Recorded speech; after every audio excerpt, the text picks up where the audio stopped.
అందరికీ నమస్కారం. రామాయణం ఈ శ్లోకంతోనే ప్రారంభమైంది.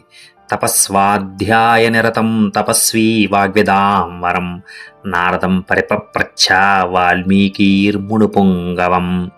మహాతపస్వి వాల్మీకి మహర్షి వాగ్విద్యల్లో శ్రేష్ఠుడైన నారద మహర్షిని సంపూర్ణమైన జ్ఞానం పొందాలనే ఉద్దేశంతో ప్రశ్నించడానికి సిద్ధమయ్యారు.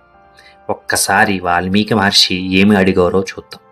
ఈ లోకంలో మనం ఉన్న కాలంలో గుణాలతో నిండినవారు, ధైర్యం శక్తి కలిగినవారు, ధర్మాన్ని తెలిసి జీవించే, కృతజ్ఞతను మర్చిపోని, ఎప్పుడూ సత్యం పలికే స్థిరమైన సంకల్పం కలిగినవారు, మంచి శీలంతో ఉత్తమ చరిత్రతో అన్ని ప్రాణాలు మేలు కోరి జీవించేవారు, విద్యావంతుడు, కార్యసాధకుడు, ఎన్నిసార్లు చూసినా మనసుకు ఆనందం కలిగించే వ్యక్తి ఎవరు, ఆత్మనిగ్రహం కలిగి కోపాన్ని జయించి తేజస్సుతో మెరిసేవారు, అసూయలేని మనస్సుతో అవసరమైతే ధర్మం కోసం కోపాన్ని ప్రదర్శించి యుద్ధంలో దేవతలకే భయం కలిగించేవారు, అలాంటి వారు ఎవరైనా ఉంటే నాకు చెప్పండి అని వాల్మీకి మహర్షి అడిగారు.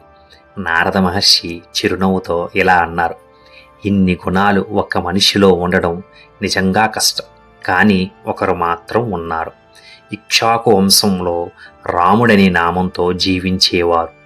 నీవు అడిగిన 16 గుణాలు అతనిలో ఉన్నాయి అని చెప్పి నారద మహర్షి 100 శ్లోకాలతో సంక్షిప్తంగా రామాయణ కథను వాల్మీకి మహర్షికి వినిపించారు. నారద మహర్షి వెళ్ళిన తరువాత వాల్మీకి మహర్షి తన శిష్యుడు భరద్వాజునితో కలిసి తమసా నదీ తీరానికి వెళ్ళారు.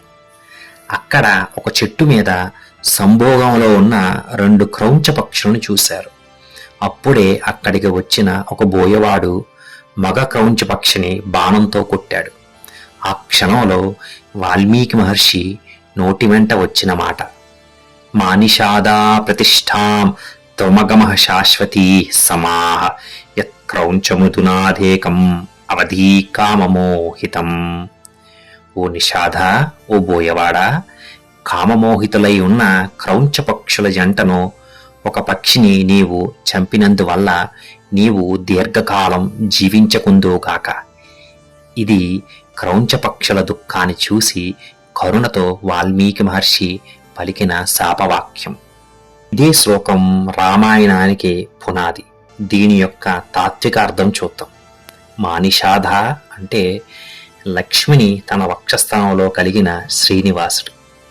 కామం అహంకారంతో మోహింపబడి ఉన్న క్రౌంచ పక్షుల జంటను రావణుడు మండోదరి రూపంగా భావించి ఆ జంటలో ఒకడైన రావణుని సంహరించిన ఓ రామా, నీ కీర్తి శాశ్వత కాలం నిలిచేలా ఉండుగాక.